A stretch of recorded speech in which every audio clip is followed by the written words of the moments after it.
ठंड में गरीब बहू का आलू पराठा और लहसुन की चटनी। सुबह से शाम हो गई है लेकिन अभी तक घर में चूल्हा नहीं जला। पता नहीं आज घर में खाना बनेगा भी या नहीं। चूल्हे के पास बैठी राधा ठंड से कांपती हुई सब्जियों की टोकरी में खाने के लिए कुछ ढूंढती है। हे भगवान, घर में खाने के लिए कुछ भी नहीं है, सिर्फ थोड़ा सा आटा, कुछ लहसुन की कलियां, सूखी मिर्च है। इससे थोड़ी ना कोई खाना बनेगा। बहू, तू अपने हाथों को फूंक क्यों रही है? मेरे हाथ ठंडे होकर सुन्न हो गए हैं, इसीलिए इसे फूंक कर गर्म कर रही हूँ। मालती और राधा बात कर ही रही थी कि बच्चे भी बाहर से खेल कर घर आ जाते हैं। मम्मी मुझे भूख लगी है, जल्दी से कुछ खाने को दो ना, सुबह से कुछ नहीं खाया है। हाँ मम्मी, भूख की वजह से तो खेला भी नहीं जा रहा है, अब जल्दी से हमें कुछ खिला दो ना। भूख तो राधा को भी लग रही थी लेकिन घर में खाने के लिए कुछ भी नहीं था। राधा कुछ सोच कर कहती है, बच्चों तुम लोग स्कूल का होमवर्क करो, तब तक मैं तुम्हारे लिए कुछ खाने को बनाती हूँ। ठीक है मम्मी, आप बस जल्दी से खाना बना दो। खाना बनाने के लिए ज्यादा सामान नहीं है, काम करती हूँ, आटे की रोटी बना लेती हूँ, लहसुन की चटनी बना देती हूँ, सभी चटनी के साथ रोटी खा लेंगे। बहू, खाना बन गया क्या? हाँ माँ जी, रोटी बन गई है, चटनी पीसनी बाकी है। राधा 5-6 लहसुन की कलियां छीलकर उसमें नमक, तेल और 2-3 मिर्च डालकर पीसती है। अब राघव भी काम से घर आ जाता है। राधा, अरे कहाँ हो? अरे बड़ी ठंड लग रही है। आज ठंड बहुत ज्यादा है, लीजिए गर्म पानी पीजिए, इससे आपको आराम मिलेगा। पूरा परिवार जमीन पर चटाई बिछाकर खाना खाने के लिए बैठता है। राधा सभी को रोटी और लहसुन की चटनी देती है, जिसे देखकर सभी का मुंह उतर जाता है। बहू, खाने में कुछ और नहीं है क्या? सिर्फ लहसुन की चटनी के साथ रोटी कैसे खाएंगे? पिताजी सही कह रहे हैं राधा, इस ठंड में रोटी पूरी सूख गई है और सूखी रोटी लहसुन की चटनी के साथ गले से नीचे नहीं उतर रही है। घर में खाने के लिए कुछ भी नहीं है। घर में थोड़ा सा आटा और कुछ लहसुन की कलियां थी तो मैंने उससे ही रोटी और लहसुन की चटनी बना दी। घर में जो कुछ भी था बहू ने उससे खाना बनाया है, इसीलिए आप लोग चुपचाप खाना खा लीजिए। मालती के कहने पर सभी खाना खा लेते हैं। राधा के ससुर अक्सर बीमार रहते थे और घर में कमाने वाला सिर्फ राघव था। राघव रेलवे स्टेशन पर कूली का काम करता था। जब से ठंड का मौसम आया है तब से हमारे घर के हालात और खराब हो गए। पैसों की तंगी खत्म होने का नाम ही नहीं ले रही। हाँ माँ, तुम सही कह रही हो। ठंड में टूरिस्ट ज्यादा नहीं आते और दिन जल्दी ढल जाता है, जिस वजह से कमाई ज्यादा नहीं हो पाती है। बहू, तुमने कितनी टेस्टी लहसुन की चटनी बनाई है। हाँ माँ, चटनी बहुत ही अच्छी बनी है। लहसुन की चटनी के साथ पूरा परिवार मन मारकर सूखी रोटी खाता है कि तभी चिंटू, माँ देखो ना, पड़ोस वाली आंटी के घर से आलू के पराठे की कितनी अच्छी खुशबू आ रही है। माँ, मुझे भी आलू के पराठे और लहसुन की चटनी खानी है। हाँ माँ, मुझे भी लहसुन की चटनी के साथ आलू के पराठे खाने हैं। आप आलू के पराठे बनाओ ना। ठीक है बेटा, मैं तुम लोगों के लिए आलू के पराठे और लहसुन की चटनी बना दूंगी, लेकिन अभी तुम लोग सो जाओ, रात काफी हो गई है। सभी लोग सोने के लिए चले जाते हैं। माँ, हमारे पास एक ही पुरानी रजाई है, इसमें जो लोग ठीक से सो ही नहीं पाते हैं। हाँ माँ, इतनी सी रजाई में ठंड नहीं जाती है, मुझे ठंड लग रही है। तभी मुकेश भी जोर जोर से खांसने लगता है। क्या करूं मैं इस खांसी का?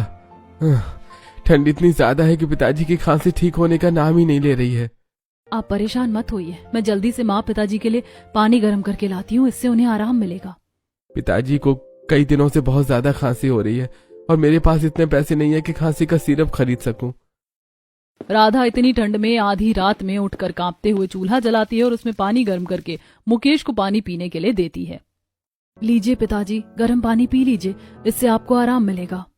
राधा बेटिया, तुम मेरा कितना ध्यान रखती हो। भगवान करे तुम हमेशा खुश रहो। पानी पीने से मुझे थोड़ा आराम मिला। फिर पूरा परिवार ठंड में करवटें बदलते हुए सो जाता है। अगली सुबह राघव स्टेशन पर काम करने के लिए चला जाता है। स्टेशन पर राघव अपने दोस्त विनोद से कहता है, विनोद, देखना अगली जो ट्रेन आएगी उसमें हमें जरूर ज्यादा पैसेंजर मिलेंगे और हमारी सुबह सुबह बोनी हो जाएगी। हाँ भाई, तो सही बोल रहा है, मुझे भी ऐसे ही लगता है। जैसे ही स्टेशन पर ट्रेन आकर रुकती है, राघव पैसेंजर ढूंढने के लिए जाता है और कई लोगों से पूछता है। चाचा जी, दीजिए मैं आपका सामान उठा देता हूँ। ओ भाई साहब, दीजिए मैं आपकी लगेज उठा देता हूँ। बहन जी, दीजिए मैं आपका सामान आपकी गाड़ी तक पहुंचा देता हूँ। इस तरह राघव कई सारे लोगों को उनका सामान उठाने के लिए कहता है, पर कोई भी पैसेंजर उसे सामान उठाने के लिए नहीं देता है। घर में बच्चे भूखे हैं और यहाँ कोई काम ही नहीं दे रहा है। उदास होकर राघव स्टेशन पर आकर बैठ जाता है। वहीं घर पर आज घर में खाने के लिए कुछ भी नहीं है। राघव जी तो सुबह सुबह भूखे ही काम पर चले गए और अभी बच्चों को खिलाने के लिए भी घर पर कुछ नहीं है। क्या हुआ बहू, तू रो क्यों रही है? मेरे बच्चे सुबह से भूखे हैं, क्या करूं मैं इस गरीबी का। मैंने सुबह राघव जी को निकलते वक्त शाम को राशन लाने के लिए कह दिया था, अब देखो वो राशन लेकर आते हैं या नहीं। ऐसे हिम्मत मत हार बहू, भगवान पर भरोसा रख, देखना एक दिन सब कुछ ठीक हो जाएगा। ललिता बाहर आंगन में बैठकर धूप सेकने लगती है। देखते ही देखते दोपहर हो जाती है और स्कूल की छुट्टी हो जाती है। राधा, ये बच्चे स्कूल से रोते हुए घर क्यों आ रहे हैं? क्या हुआ बच्चों, तुम दोनों इतना रो क्यों रहे हो? स्कूल में किसी ने तुम्हें कुछ कहा क्या? बहुत जोर से भूख लगी, मुझे खाना दो। आज आपने हमें खाना क्यों नहीं दिया? मुझे भी बहुत भूख लगी है। मैं तुम दोनों को खाना दूंगी, लेकिन मुझे पहले ये बताओ कि तुम लोग इतना रो क्यों रहे हो। तभी नेहा बताती है, स्कूल में बच्चे अच्छा टिफिन लेकर आए थे, इसीलिए चिंटू उनका खाना देख रहा था। चिंटू को परेशान करने वाला बदमाश बच्चा पिंटू आलू का पराठा लेकर आया था। पिंटू, मुझे थोड़ा सा आलू का पराठा दे ना। मुंह देखा है तूने, गरीब भिखारी कहीं का? मैं अपने आलू पराठा नहीं दूंगा। स्कूल के बच्चे चिंटू को परेशान करने लगते हैं। नेहा जब चिंटू की मदद के लिए जाती है तो वो उसे धक्का दे देते हैं और वो टेबल से टकरा जाती है, जिससे उसका स्वेटर फट जाता है। इस फटे स्वेटर से ठंड बिल्कुल भी नहीं रुक रही है। राधा देखती है कि बच्चों की लड़ाई की वजह से सच में नेहा का स्वेटर काफी फट गया था। नेहा, तुम रो मत, मैं अभी तुम्हारे स्वेटर को सिल दूंगी और जब शाम को तुम्हारे पापा आएंगे तब मैं उन्हें नया स्वेटर खरीदने के लिए भी कह दूंगी। माँ, मुझे बहुत भूख लगी है। शाम को जब पापा राशन लेकर आएंगे तो मैं तुम लोगों के लिए खाना भी बना दूंगी। राधा की बात सुनकर बच्चे जोर जोर से रोना शुरू कर देते हैं। माँ, हम लोग इतने गरीब क्यों हैं? मुझे भी अच्छा खाना है, मुझे खाने के लिए कुछ दो ना। माँ, जब हम स्कूल से आ रहे थे तब हमने बाजार में देखा कि वहाँ गरम गरम मोमोज, चाउमीन, मैगी और भी खाने की कई चीजें मिल रही थी। मुझे भी वो चीजें खानी है। बच्चों के मुंह से ऐसी बातें सुनकर राधा की आंखों में आंसू आ जाते हैं। मैं अपने बच्चों को और भूखा नहीं रख सकती। भूख की वजह से कहीं उनकी तबीयत ना खराब हो जाए। राघव जी को आने में और पता नहीं कितना टाइम लगेगा। राधा एक कटोरी लेकर अपनी पड़ोसी विनीता के घर पर जाती है और उससे आटा मांगती है। विनीता। हाँ राधा, बोलो, क्या बात है? इतनी परेशान क्यों लग रही हो? विनीता, मुझे थोड़ा सा आटा चाहिए, घर पर बच्चे भूखे हैं और घर में राशन खत्म हो गया है। अरे तो इसमें परेशान होने की क्या बात है? रुक, मैं आटा लाकर देती हूँ, तो बच्चों को रोटी बनाकर खिला दे। विनीता कितनी अच्छी है, हमेशा मेरी कितनी मदद करती है। विनीता राधा को आटा देती है, जिसे लेकर राधा अपने घर आती है और आटा गूंथने लगती है। कितनी देर में राघव भी घर आ जाता है, लेकिन उसके हाथ में कोई राशन नहीं था। क्या हुआ राघव जी, आप राशन लेकर नहीं आए? राधा, सुबह से किसी पैसेंजर ने मुझे सामान उठाने के लिए नहीं दिया। ठंड की वजह से स्टेशन पर टूरिस्ट बहुत कम आ रहे थे, इसीलिए सुबह से राघव की कोई कमाई नहीं हुई, इसीलिए वो राशन नहीं ला पाया। राघव जी के अकेले काम करने से घर चलाने में काफी दिक्कत हो रही है। ससुर जी, क्या मैं भी कुछ काम कर लूं? कैसी बात कर रही हो बहू, हमारे घर पर बहुएं काम नहीं करती हैं। राधा ने रोटी बना ली थी, इसीलिए वो सभी को नमक तेल रोटी खाने के लिए देती है, क्योंकि आज घर में लहसुन की कलियां भी नहीं है। क्या माँ, नमक तेल रोटी? एक तो सुबह से कुछ खाया नहीं, अब ये नमक तेल रोटी मुझसे नहीं खाई जाएगी। हाँ बेटा, नमक तेल रोटी तो मुझे भी पसंद नहीं है। देखिए माँ जी, घर में खाने के लिए अन्न का एक दाना भी नहीं है। मैंने विनीता से मांग कर लाया है और उससे रोटी बनाई है। माँ, आटा कम होने से सिर्फ 6 रोटी बनी है, तो हम लोग इसी को खा लेते हैं। कम से कम ये भूखा रहने से अच्छा है। मालती और पूरा परिवार मन मार कर नमक तेल रोटी खाते हैं और फिर रात में ठंड में कुड़कुड़ाते हुए सो जाते हैं। कुछ दिन ऐसे ही बीतते हैं।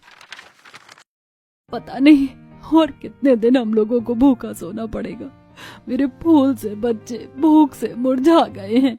ऐसे ही एक दिन जब राघव स्टेशन पर काम कर रहा था तो दोपहर के वक्त वो देखता है कि उसका दोस्त विनोद आलू के पराठे लेकर आया है। अरे क्या बात है भाई, तेरे तो दिन फिर गए, आलू के पराठे खा रहा है।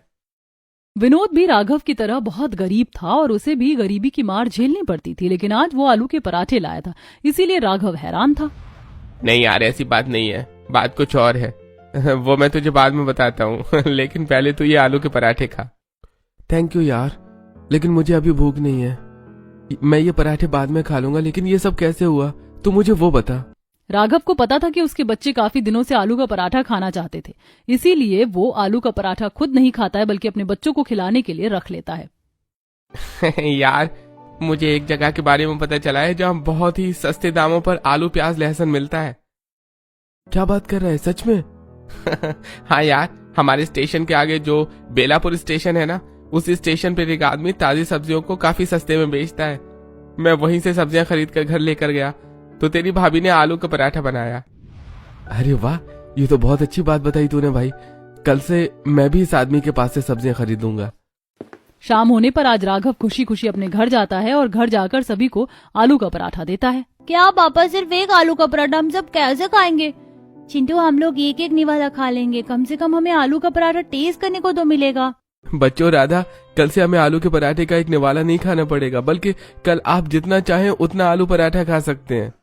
ऐसा क्यों बोल रहे हैं जी? कोई लॉटरी लगी है क्या, या फिर आपने आलू की खेती करनी शुरू कर दी है? अरे तुम भी ना राधा, कैसी बात करती हो? ऐसा कुछ नहीं है। मुझे मेरे दोस्त ने बताया कि बेलापुर स्टेशन पे एक आदमी बहुत ही कम दाम पर आलू प्याज और लहसुन बेचता है। क्या आप सच कह रहे हैं? अरे हाँ, कल मैं काम के बाद बेलापुर स्टेशन जाऊंगा और वहाँ से सब्जियां खरीद कर ले आऊंगा। फिर तुम हमारे लिए आलू के पराठे बना देना। अरे वाह, कल हम आलू के पराठे खाएंगे। मुझे तो इंतजार ही नहीं हो रहा। मामा, कल आप आलू के पराठे के साथ लहसुन की चटनी भी बनाना ना। हाँ बहू, नेहा बिल्कुल सही कह रही है। आलू के पराठे के साथ तुम्हारे हाथों की बनी लहसुन की चटनी मिल गई तो खाने का स्वाद और बढ़ जाएगा। थोड़ी देर हंसी मजाक करने के बाद सारा परिवार सोने के लिए चला जाता है। आज ठंड बहुत ज्यादा थी। माँ, मुझे बहुत ठंड लग रही है। मैं तुम दोनों को और स्वेटर पहना देती हूँ, इससे तुम्हें ठंड नहीं लगेगी। राधा ने चिंटू और नेहा को एक्स्ट्रा कपड़े पहना दिए थे, लेकिन फिर भी ठंड रुकने का नाम ही नहीं ले रही थी। अगली सुबह, ठीक है राधा, मैं चलता हूँ। आज जल्दी जल्दी काम करूंगा ताकि बेलापुर जाकर सब्जियां ला सकूं। ठीक से जाइएगा और खाना खा लीजिएगा।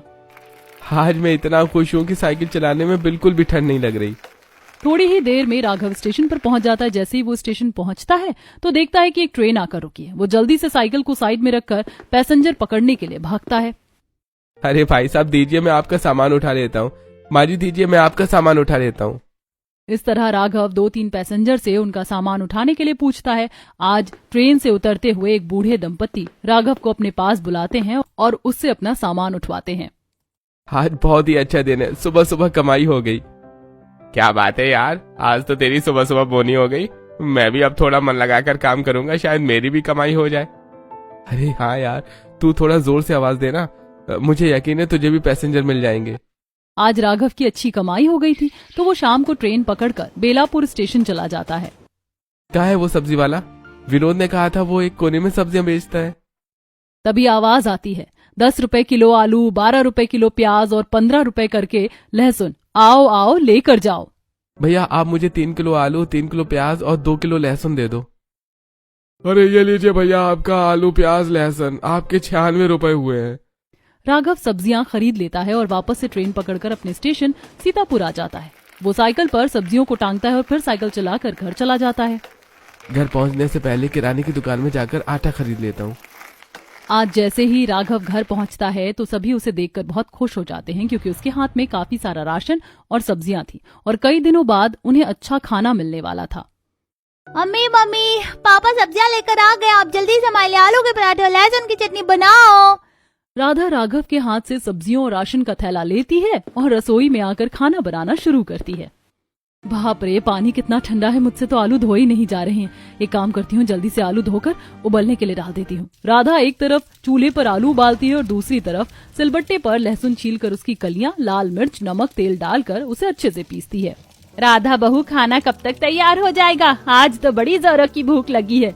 बस थोड़ा सा इंतजार कर लीजिए माँ जी, आलू उबल गए हैं, मैंने लहसुन की चटनी बना दी है, अब बस आटा गूंथ कर रोटी बनाना बचा है। ठीक है बेटा, तू आराम से बना, तेरे हाथ के स्वादिष्ट खाने के लिए मैं थोड़ा और इंतजार कर लूंगी। राधा जल्दी जल्दी आटा गूंथती है और फिर उबले आलू का छिलका छीलकर उसमें प्याज मिर्च काट कर डालती है। स्वाद बढ़ाने के लिए काम करती हूँ, इसमें नमक, अजवाइन, जीरा और गोल मिर्च का पिसा हुआ मिक्सर पाउडर डाल देती हूँ। राधा आलू मैश करती है और आटे में आलू की स्टफिंग करके उसे बेलकर तवे पर चढ़ा देती है। तेल लगाने के बाद आलू के पराठे की खुशबू हवा में फैल जाती है। अरे वाह, कितनी अच्छी खुशबू आ रही है। जल्दी से चटाई बिछा लेती हूँ, इससे पराठे जल्दी खाने को मिलेंगे। राधा, फटाफट सभी को खाना परोस दे, अब तो भूख बर्दाश्त ही नहीं हो रही। बस दे रही हूँ माँ जी, सिर्फ 2 मिनट रुक जाइए। राधा जल्दी जल्दी सबको खाना निकाल कर देती है। इस बार तो आलू के पराठे और लहसुन की चटनी पिछली बार से भी बहुत ज्यादा टेस्टी बनी थी। मुकेश जी तो 5 मिनट में ही 2-3 पराठे खा जाते हैं। बहू, सच में आज के खाने की बात ही अलग थी। इतने अच्छे आलू के पराठे और लहसुन की चटनी तो मेरी माँ बनाया करती थी। हाँ बहू, तुम्हारे हाथ के आलू पराठे बिल्कुल तुम्हारी दादी सास जैसे हैं। घर में जब सभी लोग खाना खा लेते हैं तो राधा 3-4 पराठे लेकर अपनी पड़ोसी विनीता के घर जाती है और उसे आलू के पराठे और लहसुन की चटनी खाने के लिए देती है। थैंक यू राधा, जो तुम मुझे इतनी ठंड में इतनी रात को पराठे देने के लिए आई हो। मैं इसे जरूर टेस्ट करूंगी। खुशबू तो बहुत अच्छी आ रही है। मैं तो अभी इसे खाने जा रही हूँ। राधा विनीता को आलू के पराठे देकर घर वापस आ जाती है। विनीता अपने घर के अंदर जाकर आलू का पराठा खाती है और उससे उसका टेस्ट बहुत अच्छा लगता है। यार, राधा तो सच में मास्टर शेफ है। इतना अच्छा आलू का पराठा और लहसुन की चटनी तो मैंने कभी नहीं खाई। राधा तो मेरी माँ से भी ज्यादा टेस्टी आलू के पराठे बनाती है। पराठे खाकर विनीता भी सोने के लिए चली जाती है। कुछ दिन ऐसे ही बीतते हैं। अब राधा और उसके परिवार की हालत थोड़ी सुधर गई थी। अच्छा, अब हमें भूखा नहीं रहना पड़ता है। मैंने चिंटू और नेहा को टिफिन में आलू का पराठा और लहसुन की चटनी दे दी है। चलो, बच्चे भी खुश हो जाएंगे। स्कूल में जब नेहा और चिंटू अपना लंच बॉक्स खोलते हैं तो उससे अच्छी खुशबू आती है। चिंटू, तेरे लंच से तो कितनी अच्छी खुशबू आ रही है। मुझे भी अपना लंच खिलाना। चिंटू उस बच्चे को आलू का पराठा खाने के लिए दे देता है। राधा के आलू के पराठे उसे भी बहुत अच्छे लगते हैं, खासकर उसकी लहसुन की चटनी। सॉरी चिंटू, मैंने तुझे परेशान किया। अब मैं तुझे तंग नहीं करूंगा। अब से हम दोनों दोस्त हैं। आज स्कूल की जब छुट्टी होती है तब बच्चे घर आकर खुशी से अपनी माँ से लिपट जाते हैं। क्या बात है बच्चों, आज तो तुम लोग कुछ ज्यादा ही खुश लग रहे हो। हाँ, पता है, जिन बच्चों से हमारी स्कूल में लड़ाई हुई थी वो हमारा लंच खाकर हमारे दोस्त बन गए। माँ, ये सब आपके टेस्टी आलू के पराठे और लहसुन की चटनी की वजह से हुआ है। बच्चों की बात सुनकर राधा बहुत ज्यादा खुश हो जाती है। इतनी देर में राघव भी घर आ जाता है। आज तो कितनी ठंड लग रही है। साइकिल चलाने में तो मेरी हालत खराब हो गई। लीजिए, थोड़ा गर्म पानी पी लीजिए, इससे आपको आराम मिलेगा। राधा, मेरे दोस्त विनोद को भी तुम्हारे हाथ के आलू के पराठे और लहसुन की चटनी बहुत पसंद आई। वो तुम्हारी बहुत तारीफ कर रहा था। अरे भाई, भाभी जी को अपनी दुकान खोल लेनी चाहिए। फिर मैं रोज जाकर उनकी दुकान से आलू के पराठे और लहसुन की चटनी खाऊंगा। राधा सभी की बात सुनकर हंसने लगती है। कुछ दिन ऐसे ही बीत जाते हैं। फिर एक दिन राघव जल्दी घर आ जाता है। क्या बात है जी, आज आप जल्दी घर आ गए? क्या बताऊं राधा, कुछ दिन से पैसेंजर मिल ही नहीं रहे हैं। काम बिल्कुल भी अच्छा नहीं चल रहा है। ऐसे ही चलता रहा तो हम सस्ते दामों में आलू भी नहीं खरीद पाएंगे। अगर आपको ऐसा लगता है तो आप दूसरा काम देखिए, मैं आपके साथ हूँ। राधा की बात सुनकर राघव भी दूसरा काम ढूंढने के लिए निकल जाता है। 1-2 दिन ऐसे ही बीतते हैं। क्या आपको कोई काम मिला? नहीं राधा, मुझे कोई ढंग का काम नहीं मिल रहा है। राघव के काम ना मिलने की वजह से राधा हमेशा उदास रहने लगी थी। एक दिन जब राधा उदास होकर आंगन में बैठी थी कि तभी उसकी पड़ोसी विनीता आई। क्या बात है राधा, मैं देख रही हूँ कुछ दिन से तुम बड़ी परेशान हो। क्या बताऊं यार, इनका काम सही से नहीं चल रहा है और घर में खाने के लिए कुछ भी नहीं है। बच्चों को भी कभी एक टाइम का खाना मिलता है तो कभी नहीं। राधा, भाई साहब अपनी तरफ से पूरी कोशिश कर रहे हैं, लेकिन मुझे लगता है अब तुझे भी कुछ करना चाहिए। बात तो तू सही कह रही है, पर मैं करूं भी तो क्या? राधा, मैंने तेरे हाथ के आलू के पराठे और लहसुन की चटनी खाई थी। सच में यार, वो बहुत ही ज्यादा टेस्टी थी। थैंक यू यार, पर तू ये सब क्यों बोल रही है? मुझे लगता है तुम्हें आलू का पराठा और लहसुन की चटनी बेचना चाहिए। मार्केट में दूसरी चीजों में कंपटीशन बहुत है, तो इसमें आलू के पराठे खूब बिकेंगे। राधा को भी विनीता का आइडिया बहुत पसंद आता है। वो अपने घर जाती है और अपने ससुर से बात करती है। इस बार तो उसके ससुर भी मान जाते हैं। राधा विनीता के घर आती है। विनीता, मेरे ससुर जी ने मुझे काम करने की परमिशन दे दी है। मुझे तुमसे मदद चाहिए। तुम मुझे कुछ पैसे उधार दे दो। जैसे ही मेरा काम चलेगा मैं तुम्हें पैसे वापस कर दूंगी।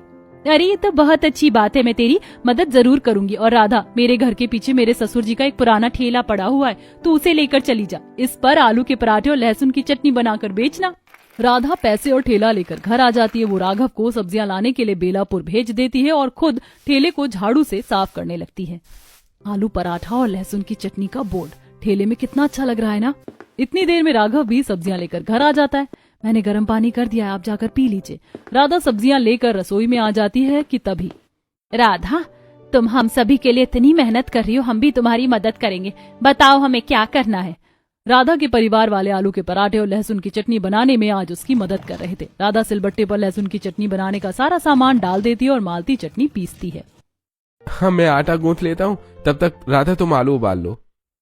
मम्मी हम आलू के छिलके उतारेंगे। इस तरह पूरा परिवार मिलकर राधा की मदद करता है। राधा आलू का पराठा और लहसुन की चटनी बनाकर उसे ठेले में रख देती है और फिर ठेला लेकर बाजार चली जाती है। हे भगवान, कितनी ज्यादा ठंड लग रही है। इतनी ठंड में तो मेरे हाथ सुन्न पड़ गए हैं। मुझसे तो ये ठेला धकेला भी नहीं जा रहा। ठंड से परेशान होकर राधा जैसे तैसे बाजार पहुंचती है और वहां अपना ठेला लगाती है। बाजार में पहले से ही कई सारे मोमोज, मैगी, इडली, डोसा के ठेले लगे हुए हैं और सब में लोगों की भीड़ जमा है। मेरे ठेले को कोई देख भी नहीं रहा है। लोग राधा के ठेले से गुजरकर मोमो खाने के लिए जा रहे थे। राधा सुबह से रात तक खड़ी रहती है लेकिन उसका कोई सामान नहीं बिकता है। राधा जब घर आती है, क्या बात है राधा, तुम इतनी उदास क्यों हो? क्या बताऊं माँ जी, मैं सुबह से रात तक बाजार में खड़ी थी लेकिन मेरे एक भी पराठे नहीं बिके। पहली बार में ऐसा होता है राधा, तुम हार मत मानो। जो पराठे आज बच गए हैं वो हम रात के खाने में खा लेंगे, और तब भी अगर कुछ बच जाता है तो हम उसे पड़ोसियों में बांट देंगे। आप सही बोल रहे हैं राघव जी, इससे खाना बर्बाद भी नहीं होगा। और राधा, मुझे लगता है कि तुम्हें अपना ठेला बाजार में नहीं बल्कि स्टेशन के सामने लगाना चाहिए। हाँ बहू, बाजार में पहले से ही कंपटीशन बहुत है, लेकिन स्टेशन के सामने खाने पीने की कोई भी रेडी नहीं है, जिस वजह से लोगों को अक्सर ट्रेन का सफर करने के बाद भूखे घर जाना पड़ता है। आप लोग बिल्कुल सही कह रहे हैं। सफर के बाद लोग अक्सर थक जाते हैं। ऐसे में अगर मैं स्टेशन के बाहर आलू के पराठे बेचती हूँ तो लोग मेरे पराठे जरूर खाएंगे। मैं एक काम करूंगा, कल मैं तुम्हारे साथ आलू का पराठा और लहसुन की चटनी बेचने के लिए जाऊंगा। अगले दिन राघव राधा के साथ स्टेशन पर आलू का पराठा और लहसुन की चटनी बेचने के लिए जाता है। वो जोर जोर से लोगों को आवाज देकर अपनी दुकान पर बुलाता है। आलू का पराठा, लहसुन की चटनी सिर्फ 15 रुपए में, 15 रुपए में पेट भर के खाना खाकर जाइए, घर जाइए खाकर। कुली का काम करने की वजह से राघव की आवाज पहले से ही काफी बुलंद थी, इसीलिए लोग उसकी आवाज सुनकर राधा के ठेले पर आ जाते हैं। मुझे 2 पराठे दे दीजिए। मुझे 5 पराठे पैक कर दीजिए। राधा जल्दी जल्दी उन्हें आलू का पराठा और लहसुन की चटनी खाने को देती है। आपका आलू का पराठा और लहसुन की चटनी तो बहुत ही ज्यादा टेस्टी है। लोगों को राधा के हाथ का आलू का पराठा और लहसुन की चटनी बहुत ही ज्यादा पसंद आती है। कुछ ही देर में राधा के ठेले के सामने लोगों की भीड़ जमा हो गई थी। राघव जी, आपने तो कमाल कर दिया। एक ही दिन में हमारी इतनी बिक्री हो गई, मैंने तो कभी सोचा भी नहीं था। अरे राधा, ये तुम्हारी मेहनत है जो आज हम इतने पैसे कमा रहे हैं। मैंने तो कभी इस चीज के बारे में सोचा भी नहीं था। अब हम दोनों हार नहीं मानेंगे, ऐसे ही अपना काम करते रहेंगे। राधा का बिजनेस कुछ दिनों में बहुत ही अच्छा चलने लगता है और वो काफी सारे पैसे कमा लेती है। कहाँ हमारे पास एक वक्त पर खाने के पैसे नहीं थे। अब देखो, 6 महीने के अंदर ही राधा ने स्टेशन के सामने 2 दुकानें खरीद ली हैं। एक को राधा संभालती है और दूसरी को राघव संभालता है। राधा ने काम करने के लिए कुछ लोगों को रखा हुआ था, जिन्हें वो आलू पराठा बनाने के लिए इंस्ट्रक्शन देती है। भैया जी, आज आप 5 किलो आलू उबालिए। राधा की गरीबी अब खत्म हो चुकी थी और अब वो काफी अमीर हो गई थी। बच्चे अच्छे स्वेटर पहनते हैं, अच्छा खाना खाते हैं। घर पर ठंड से बचने के लिए हीटर लगे हुए थे। सबके कमरे में रजाई थी कि एक दिन, माँ नया साल आ रहा है, हमने कभी पार्टी नहीं की, घर पर पार्टी रखो ना, हमें पार्टी करनी है। बच्चों के जिद करने पर राधा नए साल पर घर पर पार्टी रख लेती है, जिसमें कई सारे लोग आते हैं। राधा और उसके पति ने कितनी जल्दी तरक्की की। उनके घर के जैसे हालात थे उसमें ज्यादातर लोग हिम्मत हार जाते हैं, लेकिन राधा ने अपनी मेहनत से अपनी किस्मत बदल ली।